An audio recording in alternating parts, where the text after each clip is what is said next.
Magandang araw sa aking mga kapwa guro. Ngayon ay tatalakayin natin ang most essential learning competencies para sa grade 2 all subjects. Bago natin simulan ang ating video for MELC, kung hindi pa kayo nakapag-subscribe sa ating YouTube channel Teacher Chris TV, i-hit na ang subscribe para malaman nyo ang mga videos na nakapaloob sa ating YouTube channel. Huwag rin kalimutan i-hit ang notification bell para updated kayo lagi sa ating mga videos. So simulan na natin ang MELC para sa grade 2. Para sa grade 2, unahin natin ang araling panlipunan na nasa pahina 21 at 23. MELC para sa grade 2. So, we have 5 columns.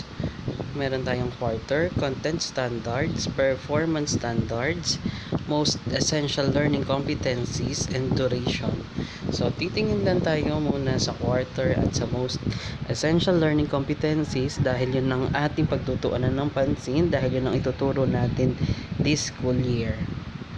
Yan. So, week 1, na ipaliliwanag ang konsepto ng komunidad. Para sa week 2, na ilalarawan ang sariling komunidad batay sa pangalan nito, lokasyon, mga namumuno, populasyon, wika, kaugalian.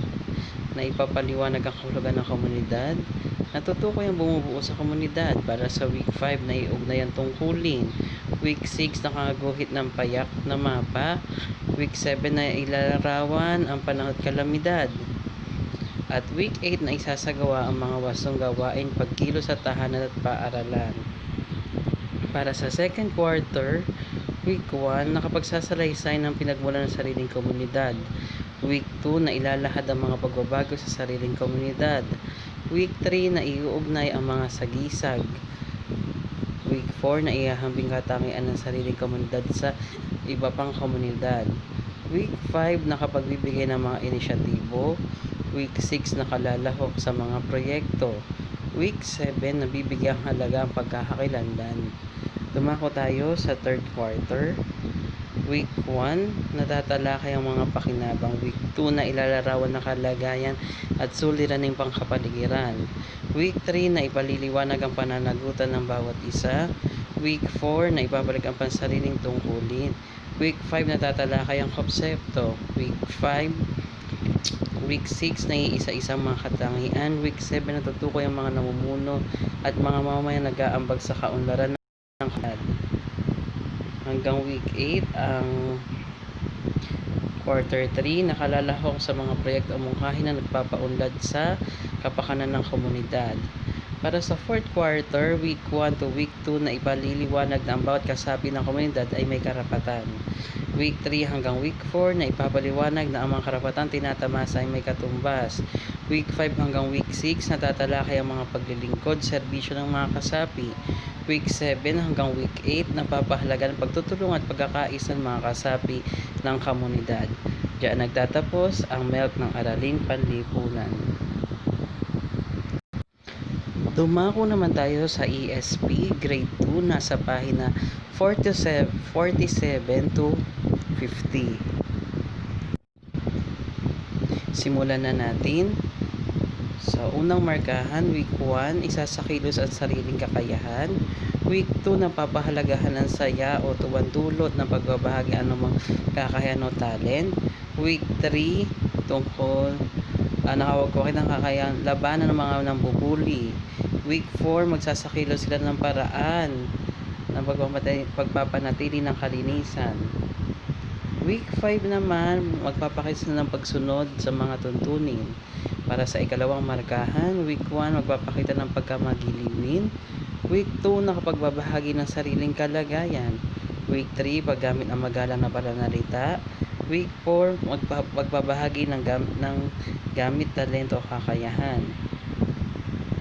Week 5, paglalahad ng paggawa.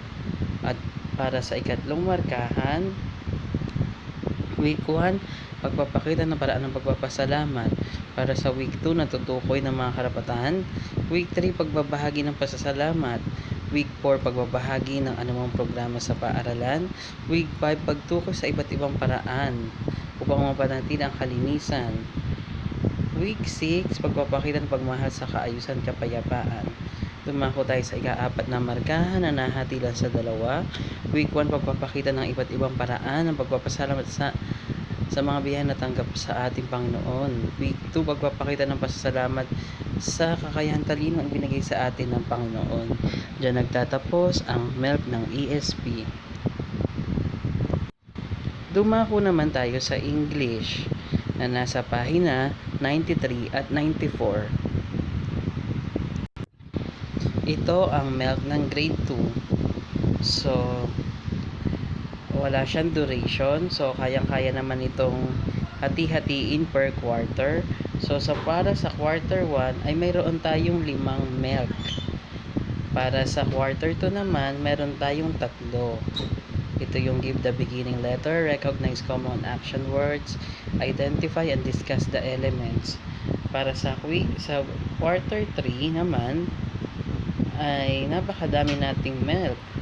Magre-recognize ang common terms, generate ideas, writing some words, discuss the illustrations, identify title, spell high frequency, use common action words, identify the basic sequence, use clues to answers, create or expand, recognize that some words may have the same synonyms, recognize the difference between made up, identify important details in expository, retell or enact events, talk about exists, identify major points, participate in choral speaking, listen and respond to text, read words, match the picture. Para sa quarter 4, meron tayong 7 most essential learning competencies. Ito yung spell 2 syllable, use personal pronouns, use demonstrative pronouns, occurring preposition, major vowels, read phrases, and write the names of features with the short A, E, I, O, and U word. So, dyan nagtatapos ang ating English MELC.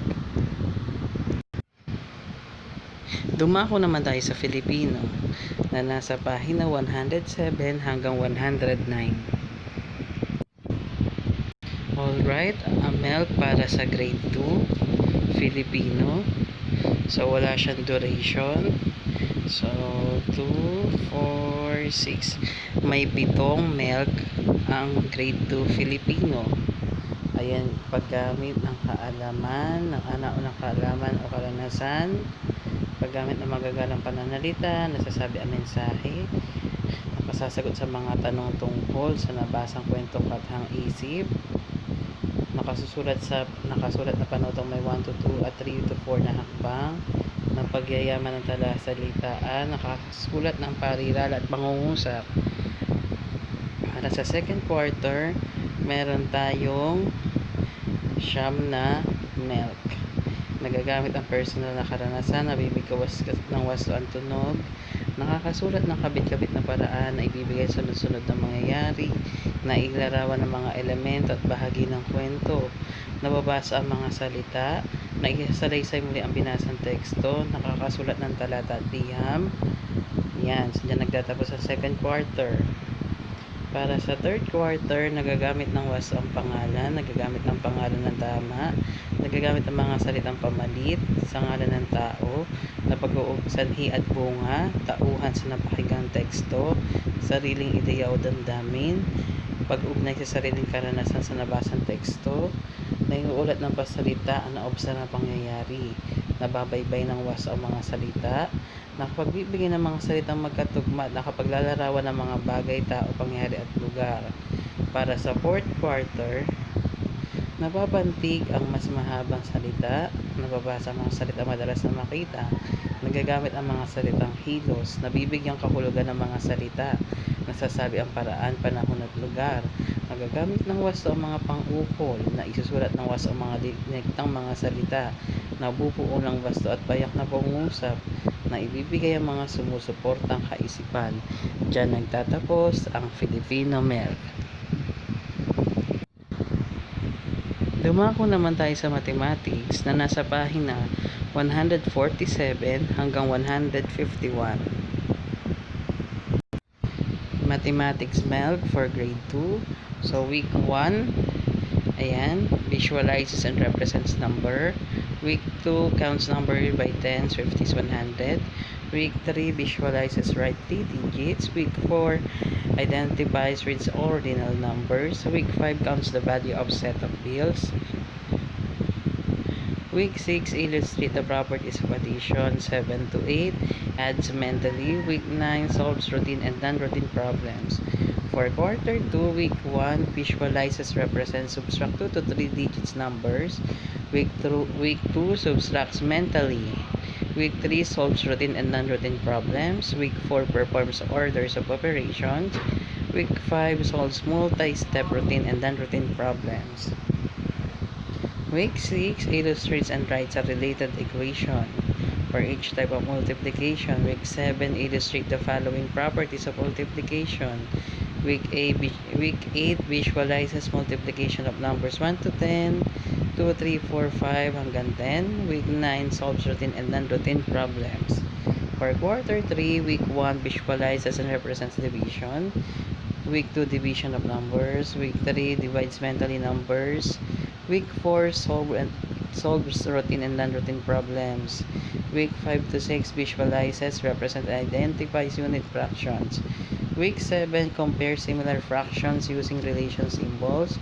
Week 8, constructs squares, rectangles, and others. Week 9, determines a missing term. For quarter 4, week 1, rails and right times. Week 2, compares the following unit of measures. Week 3, measure objects. Week 4, solves routine and non-routine problems. Week 5, measure objects. Week 6, solves routine and non-routine problems involving mass.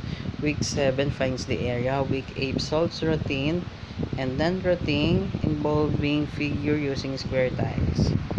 And for week 9, solves routine and non-routine problems using data presented and also interpret data presented in pictographs. So, dyan po nagtatapos ang MELC ng math for grade 2. Dumako naman tayo sa MAPE. So, unahin natin ang music na nasa page 180 to 182. So, for first quarter music, week 1, for first quarter, the content standards demonstrate basic understanding of sound, silence, and rhythmic patterns. Performance standards responds appropriately to the pulse of sounds heard and performs with accuracy the rhythmic patterns in expressing oneself. So, we have 5 most essential learning competencies from week 1 to week 8. For second quarter, we have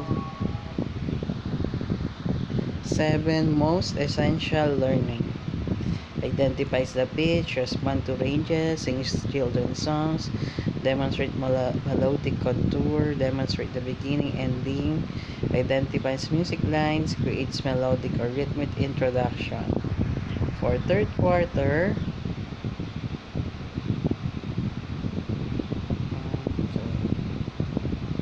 we have 7 MELC, replicates different sources, identifies common musical instrument, recognizes between speaking and singing, performs songs, distinguishes the dynamics, use the word loud, louder, soft, softer, performs songs with appropriate dynamics. For fourth quarter, we have 5 MELC, follows the correct tempo, distinguishes slow, slower, fast, identifies musical texture, distinguishes between single musical line, distinguishes between thinness and thickness of musical sound. Diyan nagtatapos ang music. Dumako naman tayo sa arts na nasa pahina 206 hanggang 208. So, para sa first quarter, we have 6 most essential learning for arts. For second quarter, we have 5 Most essential learning competencies. For third quarter, we have 5 also.